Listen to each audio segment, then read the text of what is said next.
Le 17 juin, au petit matin. J'ouvre la fenêtre, car l'air manque comme dans une tombe. Tu les entends? Je les ai vus avant-hier au retour de mon salon de coiffure. Dans 3 jours, ils seront tous morts. Les premiers gisent déjà là, entravés par dos A dans les marchés de la périphérie d'Oran. Attachés par les cornes et accolés dans un combat perdu. La nuit, ils accordent mieux leur voix, ils bêlent sans s'arrêter. On dirait qu'ils supplient, qu'ils cherchent une réponse. Si tu allais te promener dans les marchés à bestiaux des nouveaux quartiers de l'Est, tu en verrais partout. Alors que les hommes négocient leur prix que leur poids, eux semblent tous scruter vers le sud. Peut-être qu'ils lorgnent vers les villes des hauts plateaux où ils sont nés et en recherchent le chemin dans le brouhaha. On est à quelques jours de la fête.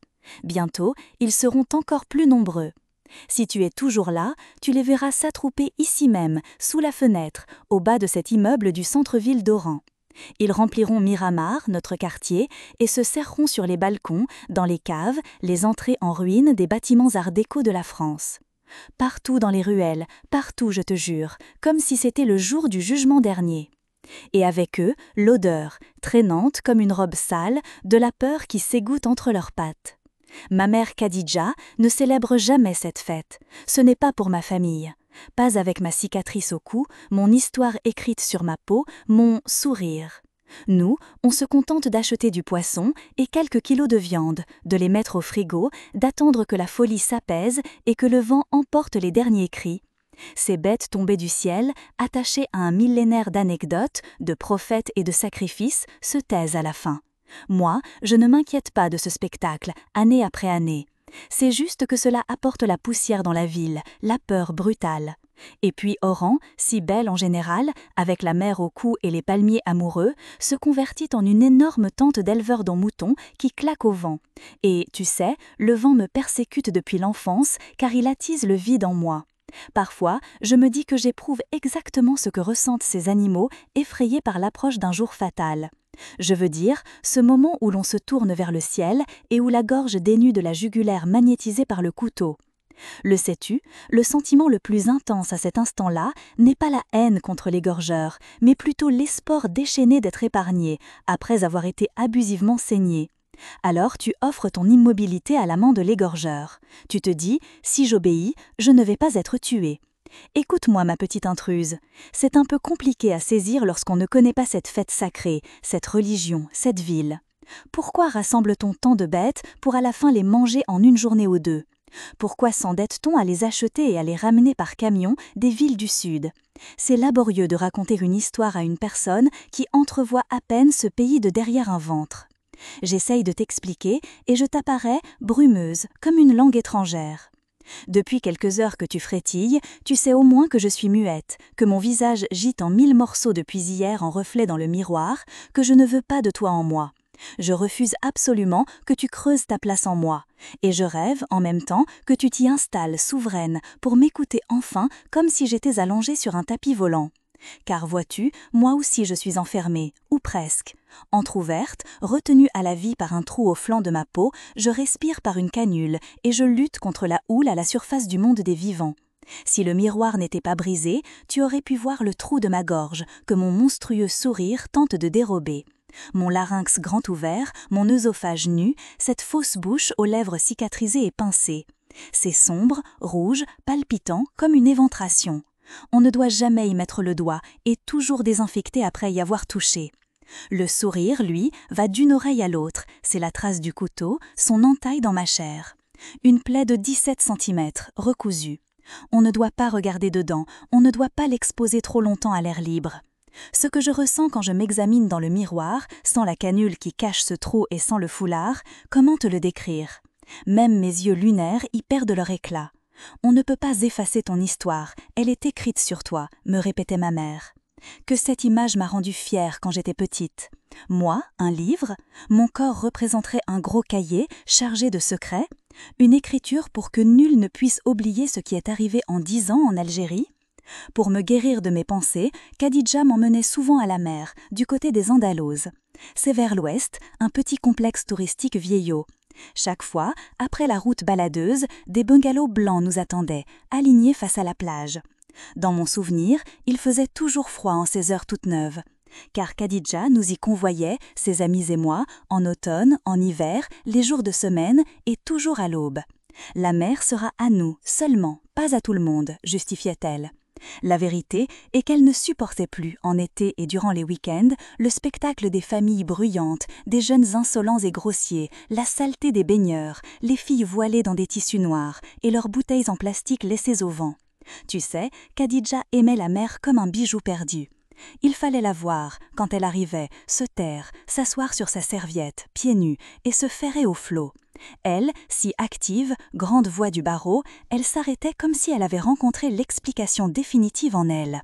La mer emplissait le vide dans ses souvenirs d'orpheline abandonnée le 5 juillet 1962. On restait longtemps silencieuse sur le sable mouillé, lacéré d'algues, pour que toute chose regagne sa place en nous. La mer a une grosse voix qui dépasse celle de ma mère et celle de ma langue intérieure. On pouvait ne pas bouger pendant des heures sous cette voix rauque qui se confessait à nous. Puis, graduellement, chacun reprenait son rôle et les bungalows se réalignaient. Le sable revenait avec ses creux et ses bosses, des barques épuisées remontaient à la surface de notre regard et des pêcheurs au loin revenaient peupler l'endroit. Oh, que la mer est belle et lourde quand on la porte en soi, mon petit fœtus. Dès que je la touchais avec mes orteils, 1000 mouettes s'unissaient pour hurler. Elles se moquaient de moi dans le ciel en agitant leurs tissus, me houspillaient avec leurs cris. Railleuses, elles me reprenaient les miens que je cachais. Des milliers de pages de causerie dans le ciel de la fête. Et en moi, on rentrait le plus tard possible, avec toute cette mer grondante en nous. Tu sais que en été, vers le début des grandes vacances, la rue Miramar, au cœur d'Oran, se remplissait de feuilles volantes, de cahiers déchirés et de livres décousus lorsque les élèves fêtaient le dernier jour d'école. Les 1000 dates manuscrites en haut de la page, les 1000 leçons d'histoire, tout se répandait dans le ciel et se changeait en mouettes rigolardes. Et ici, dans mon souvenir de plage, ils sont ainsi ces oiseaux. Les mouettes revenaient en 1000 cahiers et me faisaient face, à moi, le livre unique, écrit dans la hâte du meurtre et de la nuit. Le livre qui protège de l'oubli la véritable histoire de la vraie guerre d'Algérie. Tu ne sais rien de tout ça, bien sûr. Tu ignores combien il y a de cailloux dans une vie. Par quoi commencer alors, pour nous deux? Par quoi? Peut-être par le plus simple, te raconter l'histoire de mon prénom. Aube, je te l'ai déjà dit. Mon prénom est une trouvaille de ma mère dans l'ambulance qui hurlait le 1er janvier de l'année 2000 sur la route entre une petite ville à l'est qui s'appelle Relizane et Oran. Elle me le donna alors que je saignais comme un bélier sacrifié, comme si elle voulait, par ce premier acte, contrer la mort. Lis en moi, et écoute avec moi pour comprendre. Dans la chaleur de l'été, les moutons se lamentent sur leur sort partout à Oran. Écoute bien ces plaintes longues et éparses. C'est une histoire que tu ne connais pas, qui se passe dans un pays dont tu ne te soucies pas. Crois-moi, petite fille, je veux t'empêcher d'être mêlée à une histoire où tu ne seras qu'une femme, à peine plus importante que l'un de ces moutons. Comprends-tu ? C'est la fête du sacrifice dans quelques jours. C'est la fête de l'Aïd dans la langue extérieure. Il y a longtemps, un vieux prophète du nom d'Ibrahim rêva d'égorger son fils pour plaire à son Dieu taquin. Au dernier moment, alors que la jugulaire battait au sommet de la montagne, sur la pierre de l'autel, et que l'enfant fermait les paupières pour se cacher de la mort, Dieu fit descendre du ciel un bélier. Le fils fut ainsi sauvé. Pour un temps au moins, car ensuite il fut abandonné dans le désert, comme le raconte le Coran. Et depuis cette affaire, petit étard, on égorge des moutons à la place des gens. Pas toujours cependant. L'année où est né mon sourire, par exemple, à la fin de la guerre civile, on avait égorgé plus d'hommes que de moutons. Comment te dire la guerre sans te salir ou te montrer des monstres et te les mettre dans la bouche, un par un, pour te les faire mâcher et avaler? Le prophète Ibrahim a dû faire une grasse matinée durant ces années en Algérie. Il a dû dormir plus longtemps après le soleil, et nous sommes tous restés coincés dans son songe saturé de sang, où il courait son couteau à la main pour égorger chaque fils. Et si tu étais une femme durant la décennie noire, alors c'était pire. Tu vois, petite étrangère imprévue, si tu viens au monde dans ce pays, tu prends un risque. Il y aura des années où tu mangeras à ta faim, d'autres où l'on te mangera, et d'autres encore où l'on t'égorgera. Tu paieras le rêve alambiqué d'un vieux prophète et quelqu'un te violera. D'ailleurs, les moutons du ciel rachètent uniquement les garçons, pas les filles. Quand le fils d'Ibrahim est une fille, l'histoire finit toujours dans le sang. Tends l'oreille et écoute les moutons. Entends-tu? Ils bêlent. Eux aussi désirent revenir au ciel, échapper à cette guerre entre le rêve et le fils, le prophète et la bête, le cauchemar et le couteau souriant. Tout ce qu'ils veulent, c'est abandonner les hommes sans intermédiaire, sans bête expiatoire, et les laisser s'entretuer. C'est déjà arrivé, ma petite sardine, c'est arrivé dans ce pays, et pas qu'une fois. Alors, comprends-tu? Ma mère dort, ou fait semblant, comme à l'époque où on la retrouva, le 5 juillet 1962, dans un berceau à la porte d'une mosquée à Alger, alors que les fidèles l'enjambaient. Demain, elle partira pour un pays lointain qui s'appelle la Belgique pour supplier un médecin de m'aider. Et l'on restera seul, toi et moi, et l'on pourra s'entendre sur une solution à l'amiable. Je redonne le mouton à son Dieu, je te tue, je te refoule de la vie, je te renvoie vers le paradis où les houris jacassent et je t'évite le pire. Je garde le cauchemar, je te rends la lumière ancienne d'avant la vie, je t'empêche d'en arriver aux mains et aux couteaux. Quelque part, même si cela ne durera que quelques jours, je suis ta mère et je pense à ton bien, et ton bien, c'est de mourir. Toc toc, tu es là? Tu sommeilles? Ma mère s'est réveillée, je crois. Elle ouvre grand les fenêtres, claque une porte ou deux. C'est notre langue commune lorsque nous nous disputons. Quand cela arrive, nous ne dormons pas bien, ni l'une ni l'autre.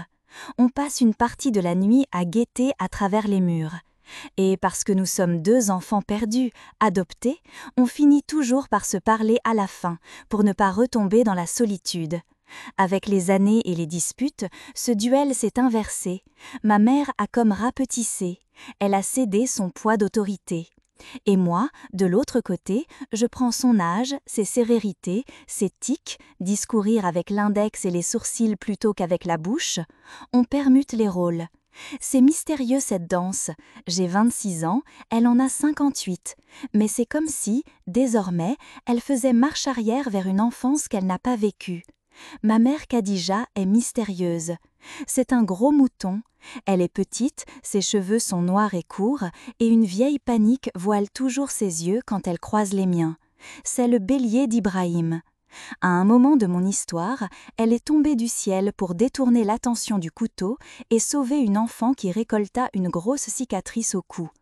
Sauf que dans cette version, le prophète s'enfuit et le bélier reste là, avec ses yeux noirs et doux, et c'est ma mère. Elle me protège, m'entoure de murs ouatés, de toutes sortes de précautions et m'interdit de m'éloigner, de voyager, de sortir la nuit, de fumer ou de rencontrer les hommes. Tu entends? Elle se venge sur les objets, les tasses, les ustensiles. Elle m'a entendu hier briser le miroir en 1000 petites vérités que l'on ne peut recoller. Maintenant, il présente 1000 faces ce pauvre miroir. Dans un morceau, une entale parcourt un cou blanc. Dans un autre, des cheveux se dressent. Une lèvre frémit quand je me penche. Elle tremble comme au commencement d'un aveu. Là, tu vois ça? Et dans un autre encore, des yeux aux iris d'une couleur rare s'écarquillent comme une interrogation sans réponse. Regarde ma canule, c'est ce gros bouchon en plastique, comme la moitié d'un robinet, qui colle à mon cou. Il cache la fosse dans ma gorge. On dirait le bout d'un tube de dentifrice, une flûte avec un seul trou. C'est par cet endroit que je respire, c'est le trou à la surface de ma peau. Hier, ma mère était assise dans le salon quand elle m'a annoncé qu'elle prendrait l'avion le lendemain. Elle a baissé les yeux vers ses mains qu'elle tordait en torchon. Elle allait prendre l'avion pour Bruxelles, discuter de mon cas avec un grand chirurgien. L'espoir de retrouver ma voix par la chirurgie, c'est une vieille histoire qui finit toujours mal pour moi. On a déjà essayé. Mais cette fois, il y avait toi en moi qui moquait cet espoir artificiel et il y avait en elle comme la brume d'un découragement. Elle se mentait à elle-même. Je l'ai vue à ses silences, à son regard et à sa peur d'enfant trouvé dans un berceau qui ne la lâche jamais. Elle se taisait, le mouton ressurgissait en elle avec sa laine pour deux. Piégée entre la voix de sa fausse promesse et la tienne en moi, j'ai crié comme une folle et dans la pièce rien n'a bougé. Plus tard, dans ma chambre, j'ai cassé ce miroir. Tu sais, quand Khadija ment, elle ne me regarde pas, mais s'examine elle-même, comme si elle gisait dans les flammes du sacrifice. Ce qu'elle veut, en secret, c'est que je ne vive jamais sa vie. Par contraste, sa vie s'en trouve éclairée comme une faute, et cela la torture, la pousse à l'excès dans l'amour et à la perfection dans la défense de ses clients. Son histoire, l'histoire d'un mouton, je te dis, coincé entre un prophète et un couteau, le ciel et l'autel. Sais-tu que partout, elle impose un regard dur comme la loi, la voix de l'autorité? C'est une avocate de renom à Oran. Sa voix est connue, forte, elle sauve des vies ou tranche des têtes et alimente la passion que l'on met à parler à ses propres fantômes, je crois. Elle a son cabinet dans un appartement haussmannien du côté de l'Hôtel Royal, sur le plus beau boulevard de la ville. Khadija y exerce depuis presque 30 ans. À Oran, elle est célèbre, ma mère. Tu aurais pu la connaître si tu devais vivre. Elle vient d'Alger, la capitale de ce pays. C'est une dame courageuse, respectée et célibataire depuis toujours. C'est beau et monstrueux cette façon qu'elle a de m'aimer dans le sacrifice. Aujourd'hui, je conçois mieux son étrange amour pour moi, sa vie sans garçon ni mari, et le fait qu'elle ait trouvé sa joie dans l'enfance d'une jeune fille abîmée. Je te dis, on l'a découverte dans un berceau le jour de l'indépendance de l'Algérie. Elle s'est peut-être convaincue qu'elle devait attirer l'attention par la réussite ou reprendre sa vie à partir de mon enfance, veiller sur moi comme on ne veilla pas à sa naissance. C'est ainsi, pour certains, se tuer pour les autres est une manière de vivre et d'être pardonné. Elle s'humilie toujours devant moi, attend que je trouve un mot ou deux dans la langue perdue du canard et se tait pour me laisser le temps de la torturer. Je m'entortille dans les airs, asphyxiée par le nombre infini de pages que j'ai en moi, que le silence m'a fait fabriquer en 2 décennies et que je n'arrive jamais à lire à haute voix. Oui, je te jure par Dieu que c'est vrai, elle n'y croit pas en Dieu, ou seulement lorsque les grandes occasions ou quand elle reçoit sa famille. Il a affirmé qu'on peut étudier sérieusement ton cas, qu'on peut tenter encore une fois. Elle a soutenu ça, puis elle est devenue muette, s'est ratatinée et est retournée dans son berceau trouvé à l'aube à l'entrée de la grande mosquée Ketchaoua à la Casbah d'Alger en juillet 1962. Je me suis mise à crier, à secouer les murs avec ma voix. J'ai causé un scandale en attirant l'attention des voisins avec mes cris d'enfant outrés. Enfin, c'est ce que je me raconte. En réalité, les tentures blanches du salon continuaient à rêver calmement dans le silence, et dans la pièce ensoleillée de notre appartement au 2e étage, c'est à peine si le murmure de ma gorge détruite a pris le bruit des voitures dans la rue. Toute ma colère était là, dans ma main comme un galet, mais elle n'a servi à rien, comme toujours. Dans notre quartier, le reste du monde ronronnait, klaxonnait, vivait sa routine. Khadija mentait, je lui gardais rancune pour ça, et moi aussi je mentais sur mon nouvel espoir logé dans mon ventre. Je voulais croire que j'étais en furie contre cette fausse histoire de voix à venir si on me greffait des cordes vocales, de larynx restauré après une héroïque chirurgie de 18 heures. Ils l'ont réussi aux États-Unis, murmurait-elle, martyrisée. En fait, je m'en voulais parce que mon cœur battait, traître et affolé, à l'idée que je puisse retrouver la parole et à l'idée que ces cordes vocales étaient déjà en moi à travers toi. Qu'il suffise d'avouer ta présence pour que mon larynx soit sauvé et que mes 2 langues s'épousent. Que la voix du canard et la voix de l'ange réussissent à mouer en une unique langue riche et vigoureuse et que cette langue-là devienne la vraie langue de dehors.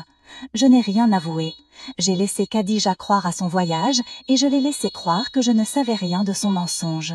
Il ne fait plus nuit depuis des heures. Je suis allongée sur mon lit, les paupières fermées, avec toi dans le ventre comme la lune dans l'eau. Khadija avait son vol à 10 heures ce matin. Elle a pris son temps pour refermer la porte derrière elle, comme si elle voulait jouer les adieux déchirants. Avant de partir, elle m'a préparé du café. Le sens-tu ? Moi, je ne sens plus rien depuis plus de 20 ans, que des traces. L'air ne passe plus par ma gorge, et le médecin l'a expliqué, mes papilles s'épuisent et se ratatinent comme des fleurs laissées sans eau. Avant de s'en aller, ma mère a pleuré, mais je suis restée insensible. Je crois que tous ces sanglots ont la même image pour origine, qu'elle se cache plus ou moins.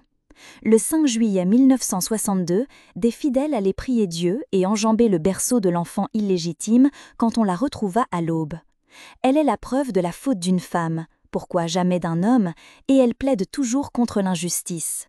C'est son histoire, le trou invisible dans sa gorge à elle. J'aurais dû tout lui avouer, peut-être, lui éviter ce voyage d'illusion et t'accepter dans ma vie comme la seule greffe possible, la seule voie réelle. Son départ ostentatoire de chagrin préfigure le tien. Vos histoires à toutes les deux me traversent comme des affluents. Elles se ressemblent, cependant toi, tu t'arrêteras avant le berceau, la mosquée et le regard indifférent des hommes qui se hâtent de prier à l'aube. Ma mère Khadija ne sait rien de ce que je porte dans le ventre. C'est rare qu'elle s'absente la veille d'une fête, même si l'on reste toujours à l'écart du sacrifice. Mais cette fois, c'est pour une grande cause qu'elle est partie, m'a-t-elle répété hier. Je te jure qu'il a dit que c'était peut-être possible. Ils ont réussi en Amérique, en Californie. Je vendrai la maison s'il le faut pour payer ça. Elle s'est ensuite tue et a observé les mots pénétrer mon esprit, m'ensorceler, installer leur fête foraine grossière dans ma tête. Tu sais quoi? Cela me donne 1 semaine pour réfléchir et à toi 1 semaine pour te confectionner des raisons de grâce. On a quelques jours de sursis. On verra qui va gagner, mon amour tueur ou ta vie tombée du ciel. Khadija a laissé un mot sur la table. Je t'appellerai chaque jour. Je reviens dans moins d'1 semaine, au pire. Elle a pris l'avion pour Paris puis Bruxelles, car il n'y a pas de vol direct à partir d'Oran. Elle est partie négocier avec un ORL en Belgique. Pendant des semaines, elle l'a supplié, amadoué, cajolé pour qu'il recouse mes cordes vocales et comble le trou au milieu de mon larynx. C'est son combat à elle, ma mère, que de me chercher une voix dans le monde. Son récit de berceau possède 1000 variantes, 1000 versions. Une fois, elle prétend que c'est à l'aube du 5 juillet 1962. Une autre fois, c'est au crépuscule alors qu'on rompait le jeûne du Ramadan. Les saisons de cette histoire changent en fonction de ses humeurs. Dans d'autres versions, elle fut déposée aux portes d'une maison, dans la Casbah, un vieux quartier d'Alger, et ses habitants s'en défirent très vite, dans la hâte, au seuil de la demeure voisine, et ainsi de suite, jusqu'à ce que le berceau parvienne aux marches de la fameuse mosquée. Cette vieille histoire n'a pas encore de fin. Tu sais, tout le pays fêtait l'indépendance de l'Algérie en ce jour. Des you-you, des couleurs, des coups de feu, des rires, des pleurs. Une personne en profita alors que tous se bousculaient pour crier « Tahria El Jazaïr ». Un homme ou une femme portant un haïk s'approcha dans l'obscurité délavée et déposa ce berceau à la porte de la mosquée la plus célèbre ou au seuil d'une vieille maison. Qu'est-ce qui arriva ensuite? Les versions de ma mère diffèrent éternellement. Elle jure parfois que l'imam a prononcé un sermon pour dénoncer les pécheurs de la chair alors qu'elle pleurait dehors, de faim. Une femme impure ou infidèle ne pourra pas être ressuscitée sous sa forme terrestre, mais sous la forme d'un porc le jour du jugement. À peine née, Khadija vociféra pour lui répondre, mais les cris de l'imam redoublèrent et le berceau passa de main en main jusqu'à une autre rue de la Casbah, juste avant que la lumière du jour révèle le scandale de sa petite voix aux voisins. Dans une autre version, le panier fut rapporté dans la loge de l'imam qui se pressa d'avertir la police et les services sociaux. Et dans une troisième variante, c'est un homme qui ne priait pas pendant que les fidèles se prosternaient qui, traversant la rue, trouva le berceau et l'emporta chez lui. Dans ce scénario, ma mère a été adoptée dans le dos de l'indépendance, dans la discrétion, par un couple d'infirmiers travaillant à Alger, à l'hôpital Mustapha Pacha. Ces derniers revenaient d'une mission à El Bayad, au sud-ouest de la capitale. Ses parents, je ne les ai pas connus. Ils sont morts jeunes en se tenant la main, comme sur la photographie agrandie et exposée dans notre séjour. Khadija a étudié, elle s'est libérée, elle est devenue avocate. Quelle que soit la version qu'elle raconte, je ne retiens qu'un détail. Quand elle fut abandonnée, elle put crier tout son soul à la grande porte de la mosquée Katchawa. Elle put hurler de faim, elle put faire jaillir son timbre sauvage dans les ruelles d'Alger en fête. Moi, pas. Il n'y avait presque plus d'espoir après le dernier échec de greffe. Au téléphone, lors d'une longue conversation avec ma mère, le docteur le lui avait même patiemment réexpliqué. Mais ce presque a mué pour elle en étincelle, puis en incendie. Habituée à plaider, Khadija refuse de croire à l'échec. Elle n'admet pas que ce soit fini et que je continuerai d'exister ainsi, avec une seule voyelle dans la bouche et mon sourire célèbre dans notre quartier. Khadija espère, comme toi. On a essayé et à chaque réveil dans un lit d'hôpital, ma langue extérieure fourchait encore. Dans mon souvenir, Paris n'était que ce lit, taché de sang, ce cri impossible. Et lorsque je me réveillais après la chirurgie inutile, c'était elle, Khadija, qui s'évanouissait, qui tombait au sol comme si ses os l'avaient quittée d'un coup. À chaque tentative, toute mon histoire reprenait au même point. Un vendeur de poissons vocifère depuis 2 heures. Sardine à 500, la véritable sardine de Gazaouette. Et la lumière du nouveau jour arrive avec lui. Tu entends? Dans la ville, les quartiers s'animent, des voix s'élèvent à la terrasse du café Maraba, juste en face. Alors quand, hier, elle m'a juré que c'était enfin le bon chirurgien, à la place de mes cris impossibles, j'ai claqué la porte de ma chambre. Elle gardait son faux espoir et moi, mon mensonge. La dernière fois qu'on a eu une dispute au sujet de mon salon de coiffure et de son nom provocateur, selon elle, il s'appelle Scheherazade, c'est le même vendeur de sardines qui s'est interposé sans le savoir avec son cri aberrant. Alors qu'elle pleurait, refoulée dans son berceau originel, et que je criais dans la langue morte de ma gorge abîmée, le vendeur fit mieux que nous deux. Il éleva sa voix irritante, gagna en ampleur sous nos fenêtres et continua à crier à ma place avec ce don que je ne possède pas. « Sardine, sardine véritable !» Mes lèvres bougeaient comme si j'étais coincée dans un film mal doublé. À cette heure, Khadija se trouve certainement dans l'avion.